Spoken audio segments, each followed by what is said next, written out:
Hello Rubina, je suis ravie de t'accueillir sur le podcast Journal d'une CEO spirituelle. Bienvenue à toi. Merci, merci Amandine. Alors en ce moment, on enregistre, je suis en Thaïlande, tu es en Inde. Donc on a Je suis en beaucoup de Inde, points je suis en communs. Thaïlande aussi, Ah, t'es en depuis Thaïlande? depuis hier matin. Ah oui, c'est vrai. Donc on est sur le J'aime, même. j'aime cette vie. Eh bien voilà, ça me donne l'occasion d'expliquer à toutes les personnes qui écoutent ce podcast en quoi j'adore ton parcours et ce que tu proposes. Déjà, tu es digital nomade, donc tu voyages un peu partout. Tu vois, tu étais à Bali récemment, même à Koh Phangan avant. Là, tu es en Inde, après tu vas arriver en Thaïlande et tu as cette âme voyageuse qui aime te nourrir des traditions ancestrales. Donc, tu as un parcours de CEO, c'est-à-dire que tu pilotes une entreprise qui est autour de... tu vas nous le dire un peu plus en détail, mais qui est autour du féminin, de sa puissance, de sa yoni, du tantra.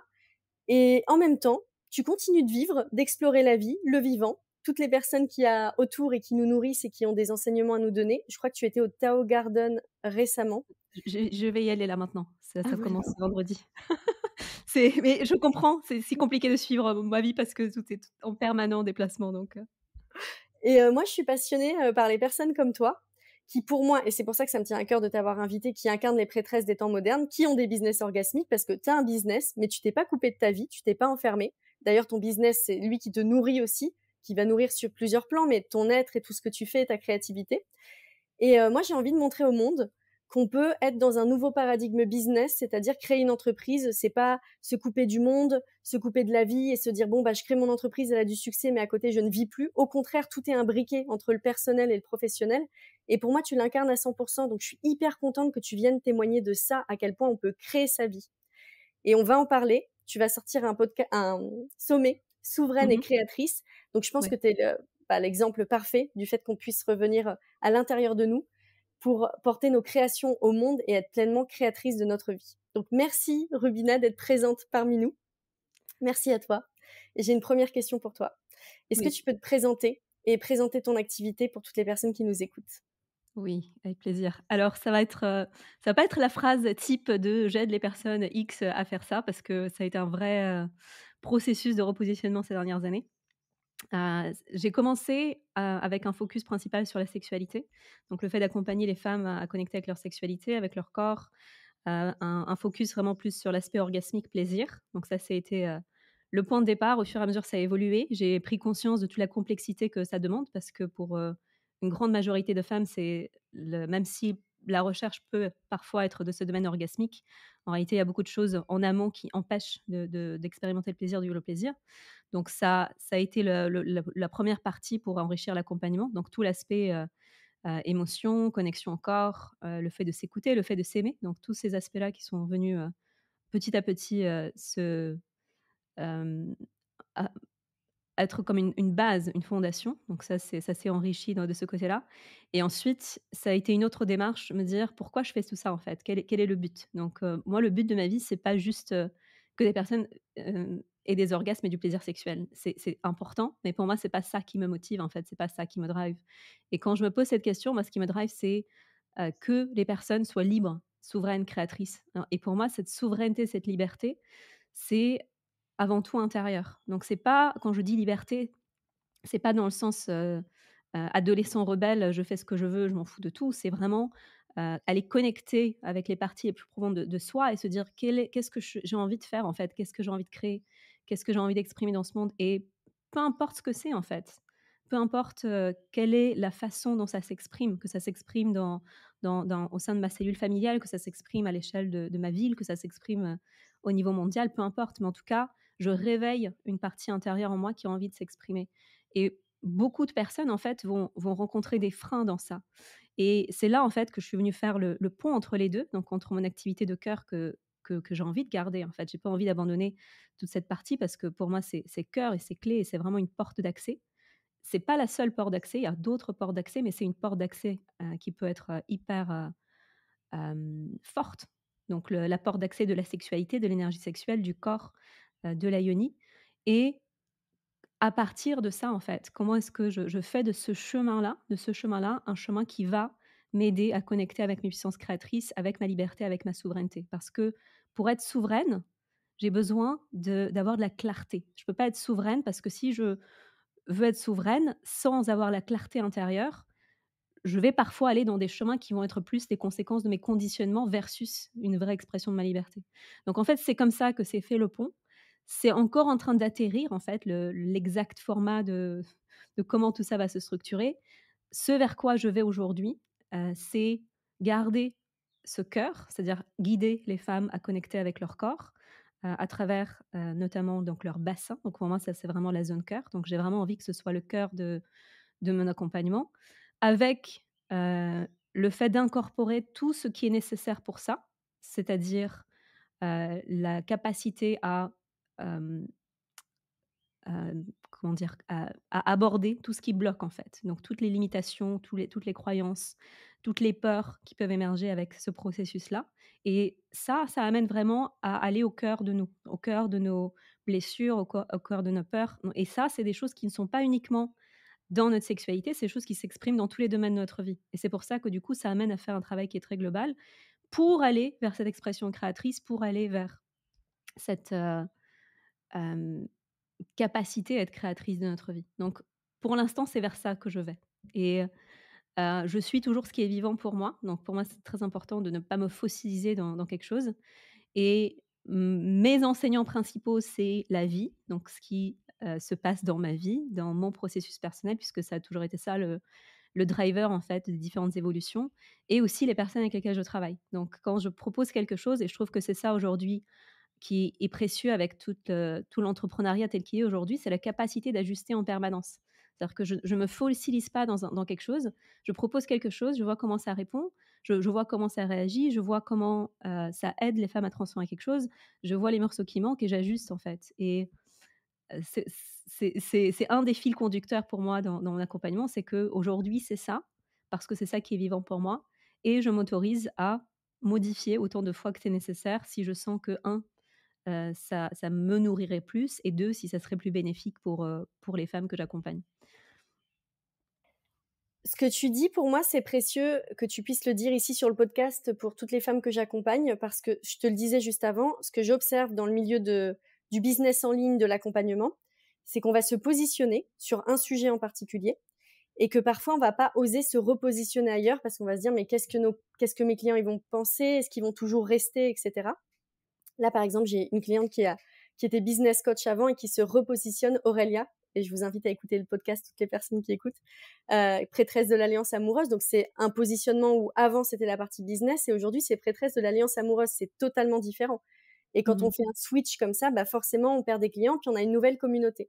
Moi, les Terres d'Alma, quand on a cheminé et en 4 ans, en fait, on a changé 4 fois de positionnement. Donc Mmh. clairement, la communauté, à chaque fois, elle a besoin de se renouveler. Il y a plein de personnes qui vont partir d'un coup et en même temps, il y a d'autres personnes qui vont arriver.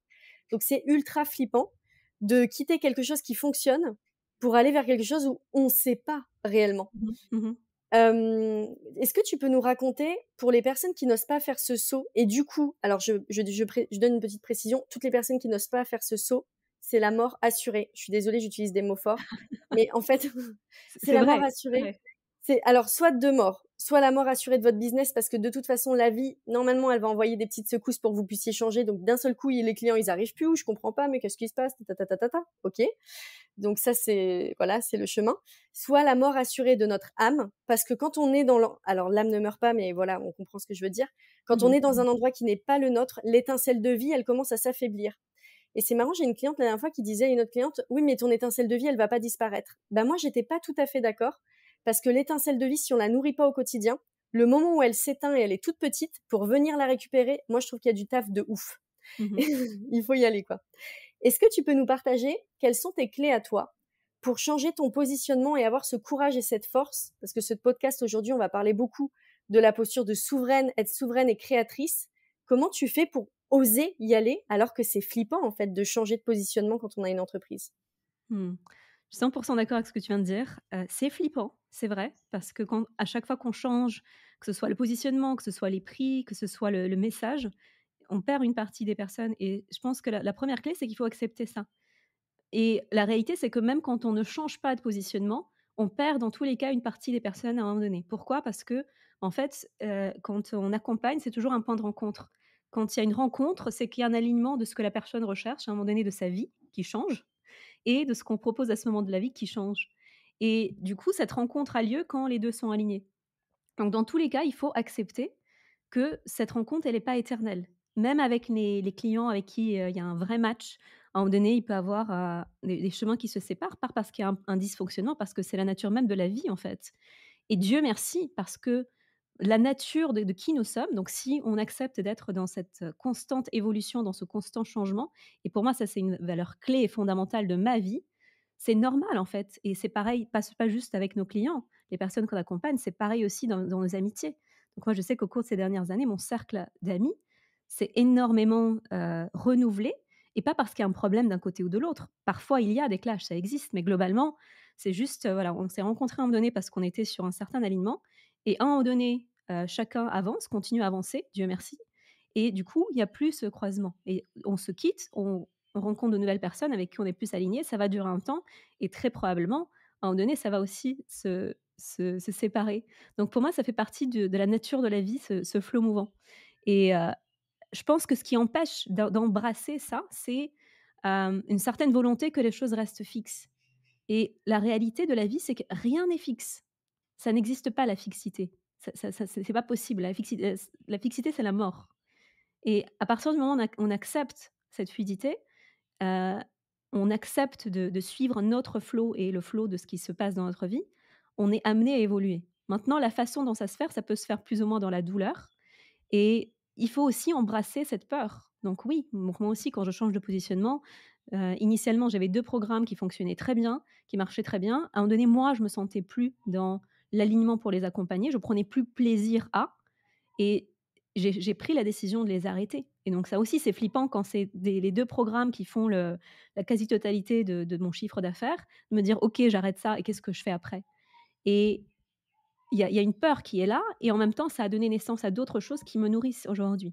Donc aujourd'hui, j'ai une formation professionnelle, je prends un grand plaisir à la faire. J'accompagne des femmes dans cette formation voilà, qui sont pour moi dans l'alignement des personnes avec lesquelles j'ai envie de travailler. Je prends plaisir à être avec elles, je prends plaisir à créer cette formation, et c'est quelque chose qui n'aurait probablement pas eu lieu si, j'avais tenu à des choses qui fonctionnaient, parce que ça fonctionnait. La réalité, c'est que ça fonctionnait. Donc accepter la fluidité de la vie, accepter la peur, c'est une réalité, et voir vers quoi ça nous mène, et très probablement ça va nous mener vers de très belles choses. Moi, la chose dont je suis sûre, et puis tu viens le confirmer, c'est qu'à chaque fois qu'on change de positionnement, qu'on regarde, qu'on a peur, mais qu'on suit l'énergie du feu intérieur, l'énergie du cœur, généralement, c'est OK, en fait. Mais Mmh. bon, on a besoin d'avoir confiance. Est-ce que tu peux nous en dire un peu plus sur la formation professionnelle que tu proposes? Parce qu'en fait, tu accompagnes vers l'intimité du féminin. Donc, je crois que Mmh. ta formation, elle est vraiment là-dessus. Est-ce que tu peux Ouais. nous raconter un peu plus comment tu as construit ta formation et c'est quoi l'intention et le parcours vers lequel t'amènes ces femmes? Mmh. Alors mon parcours personnel, du coup, il a été, fait de différents morceaux, et l'intention, c'était vraiment d'amener ça dans la formation. Donc c'est toujours, le cœur de la formation, c'est au cœur au s la c'est l'intimité, donc le bassin, la sphère intime. Donc je vais beaucoup utiliser le mot yoni, donc pour celles qui ne sont pas familières, donc c'est un terme sanskrit qui va faire référence aux organes génitaux féminins.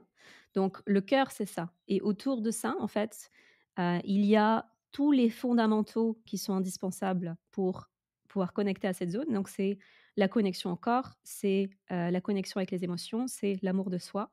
Donc un gros morceau de la formation, c'est autour de ça. C'est comment est-ce que j'accompagne les femmes à connecter avec leur intime, d'une façon qui est, ancrée, qui est intégrée, qui va prendre en compte l'ensemble de ce qu'elles sont, et ensuite, sur ça, on peut construire comment est-ce que, j'active le plaisir dans mon corps, comment est-ce que j'active la circulation de mon énergie sexuelle dans mon corps. Mais pour moi, ce fondement, il est indispensable et essentiel. Donc dans la formation, la partie, activation de l'énergie sexuelle plaisir, elle arrive plus, comme, une expansion de ces fondements versus, on va commencer à parler de plaisir, d'orgasmicité, d'énergie orgasmique sans avoir parlé de tout ça. Donc c'est ça qui est en train de se construire dans cette formation. Donc cette formation aussi, elle se révèle au fur et à mesure que je la crée. C'est ça aussi, la quand on a un modèle où on suit, heu, les messages qui viennent, quand on suit le flow tel qu'il se déroule, on ne sait pas exactement dans quelle direction exactement ça va atterrir et c'est ça qui se révèle aujourd'hui parce qu'on a bien avancé dans la formation. Donc le nom initial, c'était Tantrika, donc c'est comme ça qu'aujourd'hui la formation, est nommée. Mais je sens que ce nom, c'est pas ce que j'ai envie de j'attends un nouveau nom. Donc je pose comme intention quelque chose de qui reflète en fait cet aspect, hem, ancré, intégré en fait dans ses fondements, donc quelque chose qui va vraiment, être focus sur la uni. Donc très probablement la prochaine édition de la formation va changer de nom. Et donc l'idée aussi, c'est de donner aux femmes qui, vivent ces transformations en elles-mêmes. Donc pour moi, ça, c'est une partie qui est très, très, très importante de cette formation, c'est que c'est pas théorique, en fait. Donc cette connexion au bassin, c'est pas quelque chose, que je lis sur des slides. C'est quelque chose qui doit être incarné, quelque chose que je peux transmettre puisque c'est en moi. Donc la 1re partie de la formation, c'est vraiment cette, partie où elles, hem, font les pratiques pour vivre les choses, pour vivre les transformations dans leur corps. Et ensuite, il y a une partie où elles vont pratiquer, du coup, elles vont accompagner d'autres personnes. Donc ça, c'est le 2e pan et la 3e partie, c'est la partie business parce que aujourd'hui, c'est indispensable en tant qu'entrepreneur d'avoir des outils pour ça.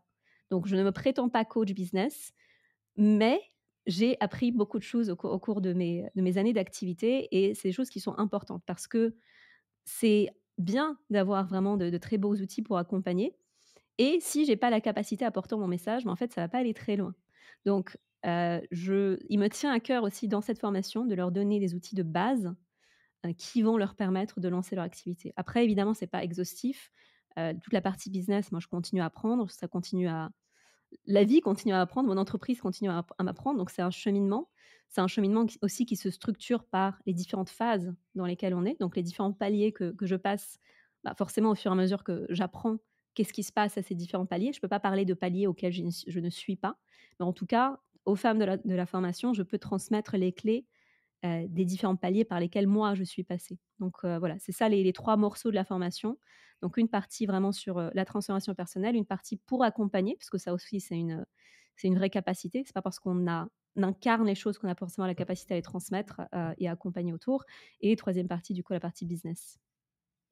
J'en profite, merci pour tout ce que tu as partagé. J'en profite pour donner une petite précision sur les paliers pour toutes les personnes qui nous Mmh. écoutent. C'est que souvent, aujourd'hui, donc les personnes qui ont envie d'être accompagnantes et puis notamment dans le business en ligne, parce que c'est clair, on va pas se le cacher, moi je trouve qu'on a une vie de rêve, tu vois. Enfin, c'est, Je me plains on peut, pas.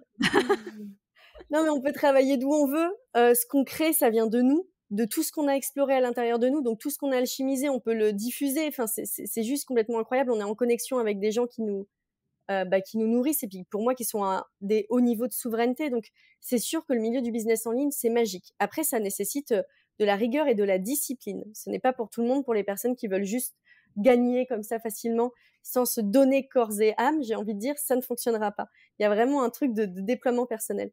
Et quand tu parles de paliers, quand Rubina elle vous parle de paliers, il y a des paliers où par exemple quand on commence à être accompagnant, on va faire quelques ateliers où on va avoir un client, 2 clients, on va tester, on va avoir des clients cobayes. Ça, c'est vraiment, on teste sa pratique. Après, il va y avoir les paliers où progressivement, on va vendre des séances individuelles, ça va cartonner. Après, on va vendre des accompagnements généralement sur du long terme parce que souvent, quand on accompagne, on adore la transformation. Après, il y a d'autres paliers parce qu'on peut, dans tout ça derrière, il y a des paliers de chiffre d'affaires, mais souvent après, on va accompagner en groupe parce qu'on sent qu'il y a une essence avec le groupe. Et puis après, on s'élève de plus en plus dans sa posture de guide. C'est juste pour informer toutes les personnes qui nous écoutent que oui, il y a des paliers business et très souvent, ça passe aussi, bien sûr, par des paliers chiffre d'affaires. Et quand Rubina, elle vous parle de paliers aussi, plus on grandit dans notre entreprise, plus on a aussi une équipe. Donc aujourd'hui, Rubina, par exemple, t'organise le sommet Souveraine et Mmh. créatrice. Et ce sommet-là, Rubina, elle l'organise pas toute seule parce que si elle le faisait toute seule, J'ai fait ce le serait premier épuisant. quasiment comme ça, je me suis C'est vrai. cramée, donc toute seule, c'est compliqué. Merci de le partager. Moi, je le dis tout le temps, mais c'est tellement important. On a été dans un paradigme business où faut le mériter, faut prouver qu'on peut le faire, mais c'est tellement fatigant d'être tout seul et d'être accompagné, c'est mieux. Et je précise que là où je suis en ce moment en Thaïlande à Koh Phangan, c'est très drôle parce que dimanche soir, j'ai rencontré Maya, qui est la web designer du sommet, créatrice et souveraine. Et j'ai trouvé ça très drôle qu'on se rencontre comme ça dans la rue et qu'après on se rencontre par rapport au sommet. Donc elle fait le design du sommet. Et j'avais très envie que vous découvriez aussi ce qu'est le sommet que propose Rubina, parce que Rubina, pour vous dire, elle a l'habitude d'organiser des sommets, enfin, tu as l'habitude d'organiser des sommets assez souvent. Au mois de juin, j'ai participé à ton sommet de la Ioni et tu proposes des expériences où on peut s'élever dans notre puissance progressivement et notamment sur le sommet là que tu vas proposer. Tu m'as dit, ouais, Mmh. j'ai vraiment envie, c'est sur 5 jours, tu m'as dit, j'ai vraiment envie que ce soit pas en mode patchwork avec plein de Mmh conférences mh. un peu disparates, mais j'ai envie qu'il y ait un vrai cheminement et qu'on propose un programme de qualité. Et je tiens à vous le dire là maintenant parce que du coup, je connais les intentions de Rubina quand tu les poses, je les ressens, je connais tes intentions. Et en fait, pour moi, le sommet qui va sortir, ça va pas être juste une série de conférences, ça va être un vrai programme, comme si vous participiez à un vrai programme, une formation en ligne, ça va être qualité de ouf. Et en fait, ce que j'ai le plus apprécié dans ton sommet, c'est le parcours que tu proposes en 5 étapes. Et moi, j'ai vu ma vie à travers le parcours que tu proposes à 5 étapes. Est-ce que tu peux nous Mmh. raconter le fil conducteur du sommet? Enfin, déjà l'intention du sommet, revenir Mmh. dessus, et le fil conducteur du sommet, parce que moi, j'ai trouvé que c'était hyper précieux, le chemin que tu proposais. Et je suis sûre et certaine que toutes les personnes qui vont y participer vont gagner un niveau de puissance de dingue dans leur vie, en fait. Mmh. Alors effectivement, c'est le 4e sommet que j'organise. C'est je je trouve que c'est très puissant d'organiser un sommet parce que c'est vraiment comme une sorte de grand boost d'énergie, donc un grand focus d'énergie parce qu'il y a évidemment, donc moi je parle de ce sommet dans différents, à travers différents canaux. Il y a aussi chacune des intervenantes qui diffuse et donc du coup quand on se rencontre dans cette semaine-là, c'est hyper puissant l'énergie qui est condensée et du coup ça peut être aussi une vraie propulsion dans la vie des personnes qui participent, avec l'avantage de découvrir différentes approches. Donc, tu vois, dans ce sommet, on sera 23 participantes. Généralement, je fais des sommets entre 20 et 25 participantes, autour de ça et ça permet, en fait, aux femmes qui assistent de découvrir différentes approches et c'est ce que je disais tout à l'heure, en fait, la qu'est-ce qui fait la rencontre entre 2 personnes, donc la personne qui va être accompagnée, la personne qui va accompagner, c'est qu'elles sont sur la même longueur d'onde et un sommet, c'est l'occasion de découvrir en fait 23-25 approches différentes et de voir qu'est-ce qui résonne pour moi. Et dans ma vision des choses, c'est aussi un vrai, espace de collaboration pour les personnes qui accompagnent. Moi, je vois pas les personnes avec lesquelles je travaille dans le même, tu vois, dans le même champ, comme des personnes avec qui je suis en compétition. Donc c'est très fréquent que des personnes qui viennent me voir sur, un accompagnement autour de l'intimité, aillent voir d'autres personnes qui accompagnent aussi dans l'intimité et pour moi, c'est quelque chose qui est très complémentaire parce que ce que moi je partage, c'est pas du tout la même chose que d'autres femmes qui sont exactement dans le même domaine, la même thématique. En fait, elles vont le partager avec leur expérience de vie, avec leurs outils, avec leur énergie et du coup, les personnes vont retirer des choses différentes. Donc ça, c'est un des principes qui me tient vraiment le plus à cœur, c'est cette collaboration et au fur et à mesure des sommets, j'ai pu aussi créer des liens humains aussi avec, avec les personnes qui participent, avec les personnes donc qui interviennent dans le sommet. Donc, les personnes avec qui on garde le lien, tu vois? Quand on est dans la même zone géographique, on peut aussi se rencontrer et pour moi, ça, c'est précieux parce que, tu vois, cette industrie du coaching, de l'accompagnement, on connaît les noms. Donc même si on ne connaît pas forcément, chaque personne une à une, on connaît les noms, tu vois? C'est pas infini comme champ et je trouve ça intéressant et important aussi, tu vois? De quand ça marche, tu vois? On matche pas avec tout le monde, hein. Il y a des personnes avec qui on matche pas et ça aussi, c'est normal. Mais tu vois, d'approfondir le lien, de créer, des liens de collaboration, tu vois? Donc ça, c'est un des principes et au fur et à mesure que j'ai pu organiser les sommets, j'ai pu me rendre compte aussi que, il y a 2 choses qui sont importantes pour moi, que j'ai envie de transmettre. Donc c'est cette idée de parcours, tu vois? Que ce soit pas juste un patchwork d'interventions parce que, jusqu'à présent, tu vois? C'est-à-dire que j'aime les personnes que j'ai invitées au sommet, mais parfois, tu vois, c'est le calendrier qui va plus fixer le parcours versus une vraie cohérence et cette fois-ci, j'avais vraiment, envie qu'il y ait une vraie cohérence, tu vois? Qu'il y ait un cheminement qui soit proposé. Donc ça a conduit à cette idée de journée thématique, hem et évidemment pour les personnes qui participent, que ce soit une vraie immersion, donc un vrai parcours dont elles peuvent bénéficier, qu'elles choisissent de se faire accompagner par une des personnes ou non. Et parfois, ça nécessite aussi un temps de maturation parce qu'on peut découvrir certaines choses, on peut sentir l'appel et parfois la personne va avoir besoin de 1, 2, voire 3 plus années avant de se sentir prête à passer le pas. Et pour moi, ça fait partie aussi de la vision long terme. Donc moi, j'ai une vision long terme de mon accompagnement. Heu Encore une fois, pas dans une forme fossilisée, mais je suis là pour le long terme et ça veut dire que les personnes qui viennent dans mon champ, donc les personnes qui se sentent appelées par ce que je propose, je elles peuvent rester là tant que ça les nourrit et à un moment donné, quand elles se sentent prêtes, en fait, elles peuvent sauter le pas de l'accompagnement. Donc, pour revenir à la thématique, donc comment le sommet est construit, le thème du sommet, c'est souveraine et créatrice. Le message que j'ai envie de porter, la vision que j'ai envie de porter, c'est que chaque être et a ses capacités d'être un être souverain, libre et créateur. Donc ce sommet, il s'adresse plutôt aux femmes, parce que je travaille beaucoup avec les femmes, mais en soi, c'est pas interdit aux hommes non plus. Donc c'est des hommes qui se sentent en résonance avec, les thématiques qu'on propose, ils sont évidemment bienvenus. Mais c'est vrai que moi, je vu que j'accompagne principalement les femmes, hem, les messages que je porte sont souvent, avec cette intention-là, mais c'est ouvert. Mais les principes sont les mêmes pour tout le monde. On est des êtres libres, souverains et créateurs. Et qu'est-ce que ça veut dire? Ça veut dire, est-ce que chacun les exprime? Non. Donc il y a des personnes qui sont dans cette expression de leur souveraineté, de leur liberté, de leur créativité, qui s'autorisent, qui créent leur vie d'un espace d'alignement. Donc l'alignement, c'est hyper important et qui osent. Donc qui osent, une fois qu'elles sentent ce qu'elles sont là pour faire, elles osent le faire, elles osent l'incarner. Et il y a une partie des personnes qui sont dans cet espace-là et il y a beaucoup de personnes qui aimeraient, en fait, donc qui aimeraient être libres, créatrices, souveraines, qui aimeraient faire des choses en alignement avec leur cœur et qui n'osent pas. Et pour moi, la première étape, c'est, comment est-ce que je construis des fondements solides, des bases saines? Et ça peut commencer par un vrai travail de thérapie, un vrai travail de fond sur la guérison des traumas. Donc spécifiquement quand il y a des traumas, ça peut être un obstacle majeur pour entrer dans notre créativité. Donc déjà, il y a un travail de consolidation à faire. Si, la personne a eu, des expériences de vie très difficiles qui ont amené des traumas majeurs, on ne peut pas faire l'impasse de ça. Donc pour moi, ça commence par ça et au-delà de cette consolidation dans des cas où il y a eu des traumas majeurs, dans tous les cas, chaque être a besoin de fondations solides. Donc c'est une connexion au corps, c'est une connexion aux émotions, c'est, un système nerveux régulé. Donc c'est des sujets dont on entend beaucoup parler, mais pour moi, c'est vraiment important d'avoir cette base-là. Parce que si, je n'ai pas fait ce travail de fond, si j'ai pas construit ces fondations solides et je commence à aller vers des contenants, enfin, tu vois, des accompagnements qui sont beaucoup sur le quantum, tu vois, le pousser, l'énergie et cetera, sans avoir ce grounding, en fait, cet ancrage, ça risque de faire un peu comme un soufflet. Parce que je vais être portée par l'énergie, parce que l'énergie est là, l'énergie me pompe. La personne qui guide, elle peut me donner cet élan, tu vois. Mais si j'ai pas ça, s'il y a beaucoup de parties de ma personnalité qui sont en opposition, qui ont peur, qui freinent des quatre pattes, en fait, oui, je vais être portée à un moment et puis à un moment donné, ça fait pff.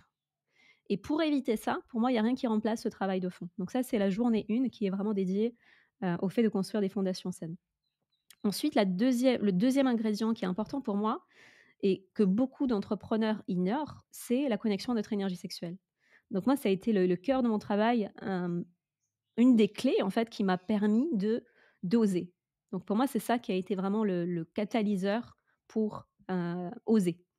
Et l'énergie sexuelle, pas comme on l'entend nécessairement de façon habituelle, c'est-à-dire pas juste le désir et cetera, c'est l'énergie sexuelle comme force vitale de vie qui circule à travers moi, qui me porte, qui va, activer différentes capacités en moi. Donc l'énergie sexuelle qui va commencer à circuler dans tout mon corps, qui va activer, les différents chakras avec les différentes, qualités qui vont avec et qui va m'aider en fait. Donc à la fois dans le monde matériel, dans ce que j'ai envie de manifester et à la fois dans la création avec la source.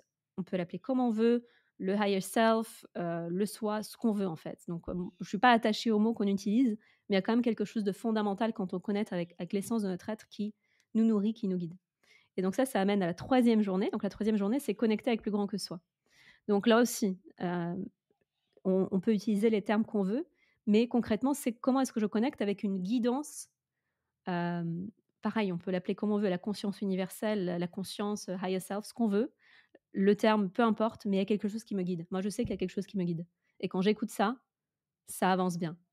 Quand j'écoute pas ça, ça se casse la gueule et j'ai déjà fait l'expérience plusieurs fois. Je sens les choses, j'écoute pas, je me dis: «Non, non, non, non, non». Mon mental intervient, il rationalise, il me dit: «Non, non, non, non, ça va aller» et en fait, je me casse la gueule, constamment. Donc du coup, c'est aussi commencer à écouter cette guidance, commencer à dire: «OK, je sens cet appel, ça me fait grave flipper, c'est pas grave, j'y vais quand même». En fait, toute mon activité s'est construite comme ça. Genre ça vient, je me dis: «Non, non, je peux pas faire ça» et en fait, je écoute, j'écoute, j'écoute et ça se construit de cette façon-là. Donc pour moi, ça fait partie de de ce nouveau paradigme business aussi, c'est comment est-ce que j'écoute cette guidance intérieure? Pas juste le rationnel, et en fait, le fait de connecter à ça, ça permet aussi de faire les choses de façon beaucoup plus fluide. C'est-à-dire que quand je crée quelque chose aujourd'hui, c'est pas je m'assois devant mon ordinateur et je fais 3 milliards de recherches et laborieusement, je ponds quelque chose.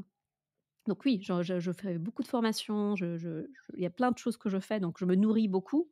Mais en même temps, la façon dont les choses se créent, c'est pas d'un espace laborieux, difficile, c'est quelque chose, OK, je me nourris, j'intègre ce dont je me nourris et ensuite qu'est-ce qui sort de tout ça? Qu'est-ce qui sort à chimiser avec mon expérience personnelle? Et du coup, ça va plus vite.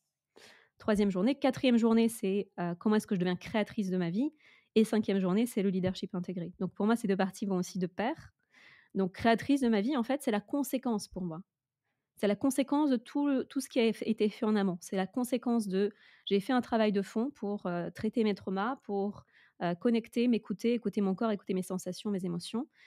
J'ai connecté avec l'énergie sexuelle. L'énergie sexuelle circule et me donne cette force, cette énergie, cette vie, en fait. Je connecte avec quelque chose qui dépasse mon petit moi, qui me guide aussi et de cet espace, je deviens créatrice de ma vie. Donc c'est pour moi, c'est vraiment une conséquence de tout le travail qui est fait en amont et le leadership intégré, pareil, en fait. C'est-à-dire que, créatrice de ma vie, je peux être juste moi, avec moi-même. Leadership, ça implique d'autres personnes. Et leadership, ça ne veut pas dire que je vais dire à d'autres personnes ce qu'elles doivent faire. C'est ma vie devient ce leadership parce que, quand je vis ma vie, quand les personnes voient, comment je vis ma vie, comment est-ce que je guide mon business, comment est-ce que je fais ci ou je fais ça peut les inspirer. Et pour moi, ça aussi, ça fait partie de leadership. Comment est-ce que je vis ma vie, ce que je dégage, ça donne, aux autres personnes qui, nous regardent, en fait, cette sorte d'autorisation, de se dire: «Ah oui, en fait, ça aussi, c'est possible. Ah oui, en fait, je peux me permettre de faire ça. Je peux me permettre de suivre mes rêves, de faire quelque chose qui m'anime. Je peux me permettre de changer de positionnement. Je peux me permettre ci et ça». Et après, donc évidemment, ça peut aussi s'exprimer dans notre entreprise, dans d'autres domaines. Voilà ce que le déroulé du parcours. Qu'est-ce que, imaginons, il y a le sommet qui se passe là sur les 5 jours. Qu'est-ce qui vraiment te toucherait le plus de voir émerger juste après le sommet? Bah, ce qui me toucherait le plus, c'est les transformations chez les personnes parce que, je suis pas se nourrir intellectuellement, c'est bien. Donc quelle que soit la thématique, tu vois, c'est bien, mais c'est pas ça qui va nécessairement, ça peut, hein, mais pour moi le vrai indicateur, c'est est-ce qu'il y a un changement, tu vois? Et le changement, ça peut être un changement dans la vie de la personne, mais aussi ça peut être une prise de conscience. Donc à la prise de conscience, tiens, en fait, il faudrait vraiment que je regarde ça. Et pour moi, ça, c'est un indicateur aussi de réussite. La prise de conscience de, bah, en fait, il faudrait peut-être que je regarde mes émotions ou il faudrait que je regarde qu'est-ce qui m'empêche de m'exprimer réellement. Prise de conscience et transformation. Pour moi, c'est ça les indicateurs. Ce qui m'a le plus touchée là dans ce que tu as partagé, c'est quand tu as dit qu'il y avait beaucoup de personnes qui s'étaient formées donc au business quantique en quelque sorte. Je me connecte à des vibrations, des fréquences hautes et j'y vais. Je suis capable d'aller vers le million. Je suis capable de le faire très rapidement. Et là, tu es revenu en disant ta ta ta ta ta. En fait, il y avait des fondations à créer avant et ça peut entraîner des troubles intérieurs parce qu'en plus on y a cru tellement fort et la déception, elle est tellement grande. Si on peut pas accueillir la déception, ça peut même recréer des petits traumas en fait à l'intérieur. Et enfin, toi, tu parlais de ça. Moi, je dis que ça peut créer des petits traumas à l'intérieur, et ce qui fait que les personnes sont figées après et elles ne créent plus rien parce qu'elles n'osent même plus avoir la foi en ce qu'on peut créer et ce qu'on peut faire. Et c'est ce qui m'a le plus touchée dans ce que tu as partagé. Et donc, pour toutes les personnes qui écoutent, qui se voient dans cette situation-là où, bah ouais, vous avez fait des gros investissements, vous y avez cru. Je vous invite juste à repositionner comment c'est possible de reposer des fondations. Sachant que souvent, moi, on me dit, oui, mais j'ai déjà posé des fondations. Moi, j'aimerais quand même partager que mon parcours pour poser mes fondations, il a duré au moins 10 ans, dont des expériences. Quand je dis que j'ai passé 4 mois et demi dans un ashram chez Ama à juste méditer, à rien faire, dont 2 mois quasiment en silence toute seule parce que je faisais une cure ayurvédique de Panchakarma, je peux vous dire qu'il y a des moments où les fondations, ça met du temps. 1 mois de yoga thérapeutique dans un centre pour réaligner tout mon corps. Une retraite avec des chamans ayahuasca au Pérou. Je dis pas qu'il faut forcément voyager, mais il y a quand même les fondations. Surtout quand on était conditionné dans un système qui n'était pas le nôtre, c'est pas juste quelques pratiques tous les jours je prends un exemple comme ça, mais un petit peu de FT qui va modifier profondément les fondations. Il y a quand même besoin d'y aller en profondeur et ça prend du temps d'instaurer des nouvelles fondations et parfois on se dit, ah, les fondations, elles sont là, mais peut-être pas tant que ça. Peut-être qu'on a besoin d'aller un peu plus loin. Qu'est-ce que tu en penses, Rubina? Je suis 100 d'accord avec toi et ce que j'aimerais ajouter, c'est que c'est pas forcément dans un ordre séquentiel. C'est-à-dire que c'est pas: «J'ai fait mes fondations une fois pour toutes et c'est fini». En réalité, ça continue à se faire tout au long de notre vie, hem, par différents mécanismes. Donc la 1re chose, c'est que plus on fait ce travail de consolidation, de solidité, plus notre psyché nous donne accès à des endroits les plus fragiles de notre être. Parce que tant qu'on n'est pas consolidé, il y a plein, plein, plein de choses en nous auxquelles on n'a pas accès. Donc aussi, c'est ça le paradoxe, c'est-à-dire que plus on fait le travail, plus on construit les fondations, plus on se consolide, plus on touche à des zones qui sont hyper fragiles. Moi, je sais que ça m'est arrivé aussi l'année dernière. J'ai eu un espèce d'énorme épisode, c'était affreux. Enfin, dans les ressentis, dans la difficulté et j'avais déjà fait un travail et pourquoi est-ce que c'est arrivé? Pas parce qu'il y a un problème, pas parce que ça va mal, parce que j'avais suffisamment fait de travail pour que mon être me permette d'accéder à ces parties hyper fragiles et peut-être qu'il y en a d'autres et certainement il y en a d'autres et c'est aussi accepter ça, accepter cette cyclicité, accepter le fait que c'est un processus et pour moi, c'est aussi important d'accorder notre activité autour de ça. Donc moi, je sais que périodiquement, tu vois? C'est-à-dire que mon état, il est pas stable. Et pour moi, c'est une sorte d'utopie de se dire qu'à un moment donné, tout sera stable, tout ira bien, on se sentira très bien. En fait, dans la vie, c'est normal aussi ces oscillations. Donc, que ce soit en lien avec des événements de la vie. Tu vois, que par exemple, il y a une séparation, c'est normal de passer à travers une étape de chagrin, de difficultés émotionnelles, et cetera. Quelqu'un décède, heu, quelque chose ne fonctionne pas dans une amitié. Donc, tu vois, il y a tout ça. Mais au-delà de ça, il y a aussi nos processus intérieurs et je pense que c'est essentiel dans notre activité de faire de la place pour ça. Donc moi, je sais que quand je traverse ces phases, j'accorde beaucoup d'importance aussi. S'il y a besoin, je ralentis mon activité. Tu vois, l'année dernière, enfin pas cette année-là qui vient de passer, mais celle d'avant, j'avais ressenti ça. Du coup, j'ai ralenti beaucoup de choses de mon activité. J'ai quasiment rien fait pendant plusieurs mois et pour moi, ça fait partie aussi de de cette nouvelle façon de gérer notre activité. C'est que comment est-ce que je construis quelque chose qui peut s'ajuster à mes rythmes? Je connais d'autres entrepreneurs qui aussi se prennent, 8 mois off, qui ensuite reviennent donc je pense à Margot qui est aussi invitée, au sommet, donc Margot Hamann qui a pris, je ne sais pas 7-8 mois off l'année dernière, qui est revenue et son activité fonctionne parfaitement. Donc c'est aussi casser ce mythe de: «Oh mon Dieu, si je prends soin de moi, si je me, recule de mon activité, tout va s'écrouler». C'est pas vrai en fait. Et en réalité, plus on prend soin de soi, plus parce qu'on est notre, comment on dit en français? Asset. On est notre atout en quelque Capi sorte le plus capital atout, ouais. ouais, le plus important et quand on prend soin de ce capital, de cet atout, forcément ça va, payer à un moment donné, donc dans quelle que soit dans la façon de le considérer. J'avais une question à te poser, j'étais en train de me dire: «Mais attends, est-ce que je la pose maintenant ou pas?» mais si, ça y est, j'ai décidé. OK. Est-ce que tu pourrais nous partager, pour les personnes qui nous écoutent, 2 ou 3 grandes leçons entrepreneuriales pour toi que tu as acquises sur le terrain? Donc ça fait vraiment partie de ce que tu as transformé et ce qui est essentiel et que tu as envie de communiquer aux personnes qui nous écoutent, sachant que, hem, tu vois, juste pour expliquer pour les personnes qui écoutent, donc Rubina, toi, tu es quand même accompagnante depuis très longtemps. Tu as aujourd'hui une équipe, tu as atteint des niveaux de chiffre d'affaires qui font que c'est une entreprise qui est positionnée, qui fonctionne, qui peut payer ses prestataires, où toi, tu peux aussi t'autoriser et te permettre de prendre 8 mois de pause, tu vois, quand on a besoin ou un peu moins, parce que là, tu parlais du cas de Margot. Donc, tu as une activité qui est assise. Donc, forcément, tu as reçu des enseignements de ton expérience. Est-ce que tu pourrais nous en partager 2-3? Merci sur cette question. Donc c'est vrai que pour moi, l'entrepreneuriat, ça a été, un avec la sexualité, un vrai chemin de transformation personnelle et je pense que l'entrepreneuriat révèle beaucoup de parties de nous, révèle beaucoup de choses qu'on doit regarder, et l'une des leçons que je vais partager, en fait, c'est paradoxalement pas forcément dans la difficulté, mais plus dans cette capacité d'expansion.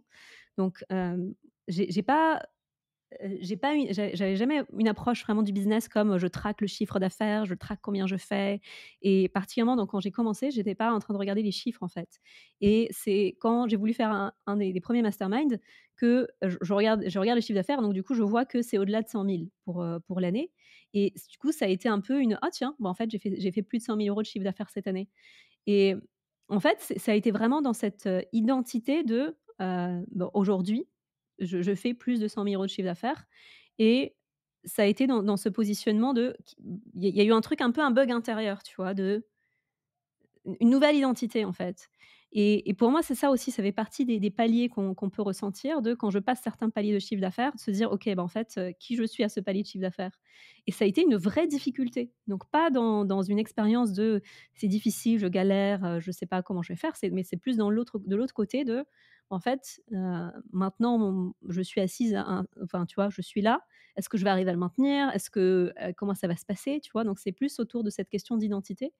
Et j'avais écouté aussi certains podcasts à cette époque-là qui parlaient justement des de ces paliers qu'on passe, des parties de notre identité, en fait, qui se disent: «Mais en fait, qui est-ce que je veux devenir? Comment est-ce que je vais, il y a une vraie peur, en fait. Il y a une vraie peur, y compris dans cette expansion. Donc ça, c'était un enseignement. Et je pense l'autre enseignement, ça a été autour de l'équipe parce que j'ai j'ai eu de grandes difficultés avec, mes assistantes, en fait. Donc mais il y a eu plusieurs assistantes avec lesquelles j'ai pu travailler au cours de ces dernières années. Heu il y a eu une assistante avec qui ça a bien fonctionné pendant un long moment, mais du coup, à un moment donné, on s'est séparés et après cet épisode-là, j'ai eu beaucoup de difficultés à retrouver quelqu'un et en fait, cette période-là, ça a été une grande période d'enseignement pour moi, en tant que personne qui a besoin d'aide. Donc la première chose, c'est que je comprends que je ne peux pas faire toute seule, en fait. C'est-à-dire que, hem, mmh, c'est pas possible de construire quelque chose qui a de l'ampleur toute seule. Ça n'existe pas et en fait, je contemplais récemment, tu vois, ne serait-ce que, tu vois, comment fonctionne une ville? Comment fonctionne, tu vois, la vie dans laquelle on vit? Imagine, tu vois, il y a quelqu'un qui construit des routes, il y a quelqu'un qui fait fonctionner les trains, enfin, tu vois, il y a des trucs, une société a besoin de collaboration pour exister. C'est-à-dire quand on regarde la vie entière, imagine une vie où il y aurait que moi, où je peux compter que sur moi. Ça serait extrêmement difficile. Il y a des gens qui le font, donc toutes les personnes qui font le choix, volontaire de vivre complètement off grid, mais c'est compliqué comme vie, c'est difficile et pareil dans l'entrepreneuriat, en fait, on a besoin d'autres personnes pour construire et la difficulté que moi j'ai rencontrée et je pense d'autres personnes peuvent rencontrer, c'est j'ai une certaine façon de faire les choses, j'ai une certaine façon, un certain standard de comment je veux que les réponses soient écrites, comment est-ce que je veux tenir certaines choses et cetera et j'ai réalisé que d'autres personnes font autrement, tu vois? Et c'est ça qui a aussi été un terrain d'apprentissage de comprendre que j'ai besoin d'exprimer très clairement ce que je veux parce que, bah, personne ne lit, ce que j'ai dans la tête, tu vois? Personne ne enfin, ça arrive, tu vois, qu'il y ait une résonance comme dans nos relations amoureuses, il y a aussi des relations de travail qui matchent, ça avance bien, tu vois? Et ça se fait tout seul, tu vois? Par exemple, avec Maya, donc la web designer que tu as pu mentionner, ça se passe hyper bien. Ça fait plusieurs années qu'on collabore ensemble, c'est fluide, tu vois? Il y a pas de pression, on se dit les choses, tu vois? J'ai aucun filtre avec elle, j'aime pas, même quand parfois elle m'en fait des trucs, je dis: «J'aime pas du tout» et je sais que je peux me le permettre parce qu'on a cette relation, parce que ça match, parce que, tu vois? Il y a cette franchise, cette honnêteté. Donc il y a des relations où c'est fluide dès le départ, il y a des relations, c'est compliqué et moi, ça a été un terrain d'apprentissage sur moi, qui je suis en tant que personne qui, va communiquer ce que je veux. Donc ça a été un terrain d'apprentissage pour exprimer de plus en plus clairement ce que je veux, ne pas supposer que quelqu'un va deviner et c'est aussi une question de match. C'est-à-dire que c'est pas que moi le problème. C'est aussi, il y a des fonctionnements qui ne matchent pas. Par exemple, moi, je suis pas quelqu'un qui organise mes trucs 8 mois à l'avance. Je ne sais pas ce que je vais lancer dans 8 mois, tu vois? Je ne sais pas quelle va être la calendrier de l'année. Si je travaille avec quelqu'un qui a besoin d'un truc hyper structuré, hyper carré, qui a besoin d'être organisé à l'avance sur les prochains 8 mois, ça va pas matcher, en fait. C'est-à-dire qu'elle, elle va être dans la douleur, moi je vais être dans la douleur, parce que moi je vais la stresser, elle, elle va me stresser et c'est aussi apprendre à comment on fonctionne, qu'est-ce qui est important pour soi et choisir des personnes avec qui on est en adéquation là-dessus et au-delà de ça, donc de ces aspects hyper pratiques, c'est aussi faire confiance à mon intuition parce que j'ai appris encore et encore et encore et encore, tu vois? Quand je connecte avec quelqu'un, il y a une intuition en moi qui se dit: C'est pas la bonne personne» et mon mental me dit: «Non mais non, c'est bon, elle a toutes les qualités, on va essayer» et à chaque fois, c'est un désastre et après, tu vois, l'assistante que j'ai en ce moment qui est top, qui s'appelle Elodie, heu, j'ai senti dès le départ, tu vois, intuitivement, donc la première semaine elle était là, j'ai senti, parce que j'ai aussi cette capacité énergétique à ressentir les choses, c'est le bon match, en fait. Je sens son énergie dans l'entreprise, je sens que c'est fluide, je sens que c'est aligné et ça fonctionne bien, tu vois? Ça fait quoi? Ça fait 2 mois qu'on collabore ensemble et ça se passe bien. Donc c'est faire confiance à mon intuition, heu, ajuster des choses sur, comment moi je conduis les choses, donc ça aussi ça a été un un apprentissage. Et justement, ça me renvoie à la question que je voulais te poser sur les prêtresses des temps modernes. J'ai choisi Mmh. de modifier le positionnement dernièrement des Terres d'Alma et d'assumer qu'on soit des prêtresses des temps modernes. Positionnement qui est excitant pour beaucoup de personnes et pour d'autres qui est waouh, où est-ce qu'elle est partie, prêtresse, prêtre, ça me parle pas du tout. Et là, tu viens de donner un exemple concret pour moi de ce qu'est une prêtresse. Donc une prêtresse, elle porte un mouvement dans ce monde et elle va se connecter à des énergies subtiles. Et donc là, tu disais, ben voilà, je me suis connectée, tu vois, tu t'es connectée à ton assistante, tu as senti quelque chose dans le champ qui grandissait comme ça quand elle est venue.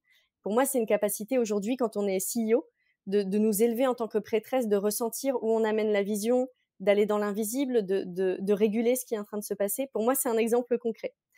Euh, Est-ce que tu te sens prêtresse? Est-ce que tu pourrais nous raconter comment c'est pour toi d'être une prêtresse des temps modernes, si comment ça te parle?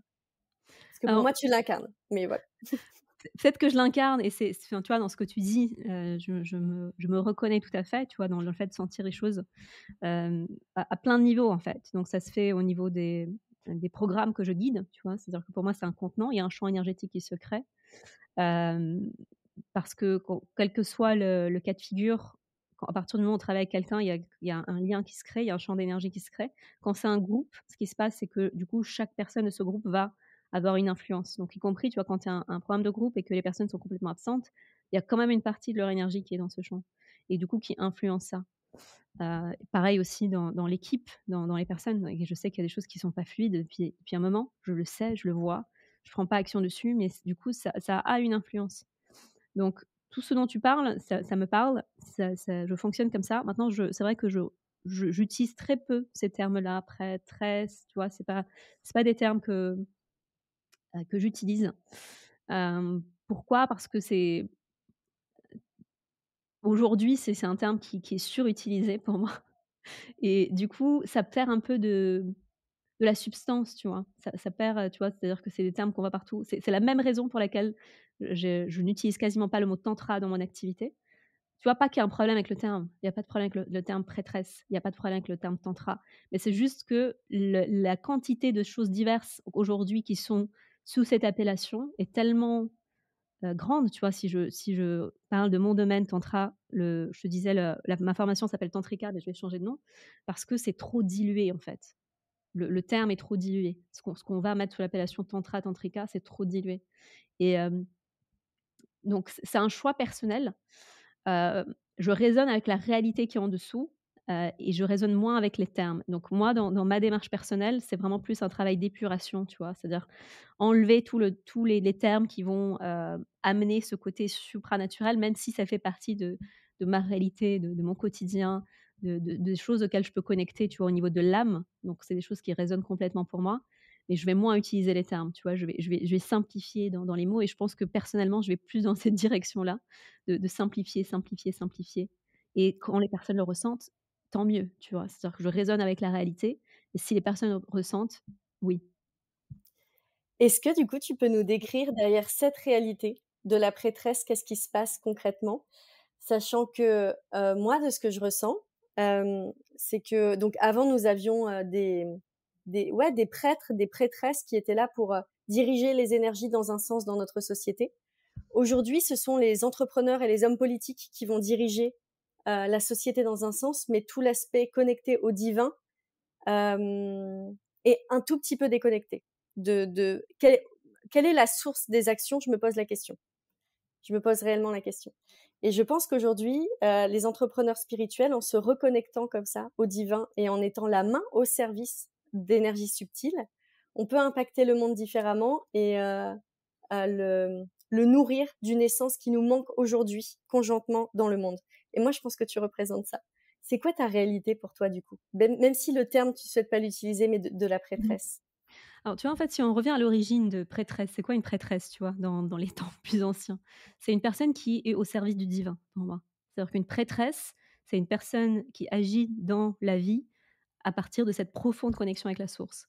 Et quand je dis qui agit au service du divin, dans les différents types d'énergie, en fait, il y a différentes choses avec lesquelles on peut interagir. Tu vois, à partir où on commence à connecter avec les énergies, il y a plein d'entités, en fait. Et Pour moi, une prêtresse, en fait, elle est uniquement connectée à la source. Elle peut interagir avec les autres énergies, tu vois? C'est-à-dire qu'il y a toute une hiérarchie de choses et ça fait le lien aussi avec le monde du tantra. Parce que quand on commence à travailler, tu vois, quand on commence à avoir une pratique tantrique, au-delà de ce qu'on appelle par le mot tantra beaucoup en Occident, pour moi, le tantra, c'est, une voie d'éveil. C'est une voie qui est dédiée, en fait, à l'éveil et sur cette voie-là, on peut travailler avec différentes énergies, différentes typologies d'énergie.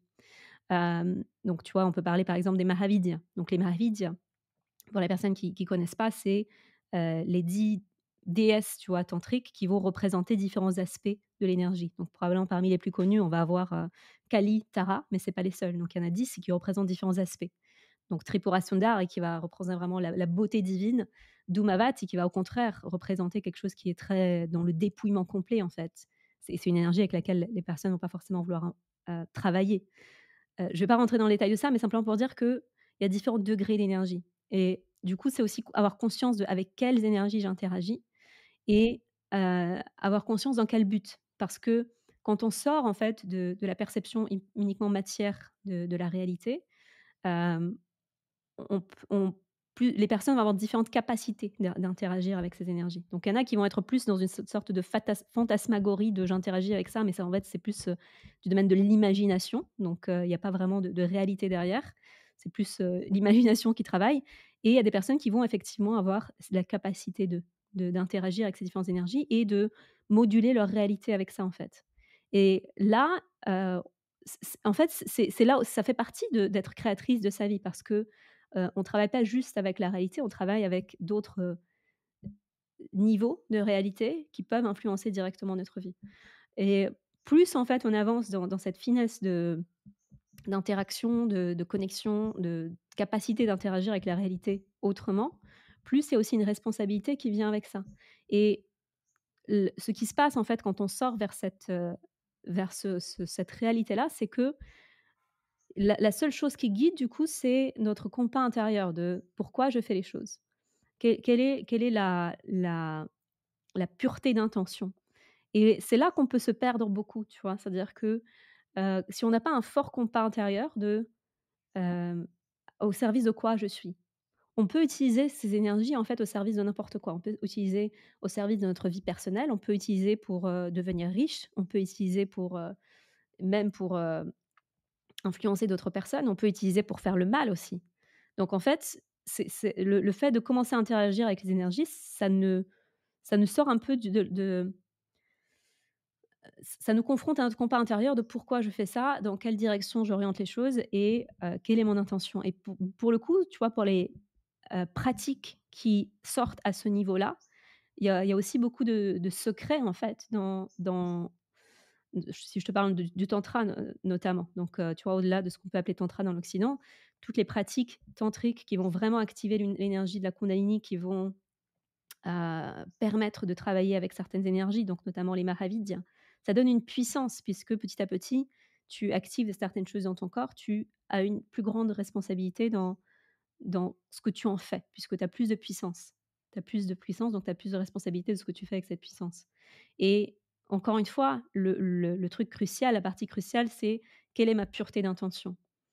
Donc tu vois, par exemple, quand j'ai mes groupes ou ma pratique individuelle personnelle, c'est toujours en connexion avec la source. Je ne veux pas interagir avec des entités, des ça ne m'intéresse pas. Je ne travaille pas du tout avec ce niveau, je ne veux pas interagir avec, même si ça pourrait effectivement aider parce que c'est plus proche en fait de notre plan.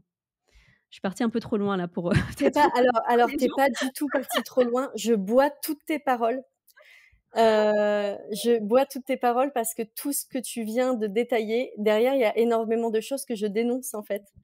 Mmh. Et qu'on m'a dit: «Amandine, mais fais un podcast sur ce sujet-là». Moi, je suis à Copenhague, sur une île, on travaille beaucoup avec les énergies et je dis toujours avec quelles énergies vous êtes en train de travailler et d'œuvrer Mais et la que quand plupart des on gens n'ont pas ouvre conscience avec quoi ils travaillent parce qu'ils ne savent pas et donc bah, du coup ça a oui. des conséquences.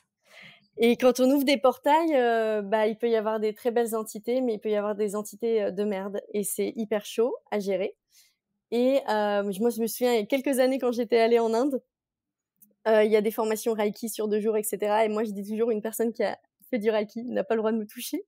Et bon, bref, mais c'est parce que je suis un peu extrême, mais j'entends tout ce que tu as dit, je l'entends, et merci de l'avoir reprécisé. C'est un domaine vaste, et il y a mon mentor qui vraiment nous a beaucoup sensibilisés à ce qu'on peut faire de l'énergétique, mais faire de l'énergétique avec conscience, c'est un autre domaine. Et je pense que c'est tout ce que tu viens de raconter là, l'énergétique ou l'énergétique avec conscience. Il se passe plein de choses. Voilà, merci en tout cas pour tout ce que tu as partagé. Euh, euh, on va arrêter là l'échange parce qu'il y a il y a un temps qui est compté. Mmh. Sinon, j'aurais aimé te poser une question supplémentaire, mais voilà.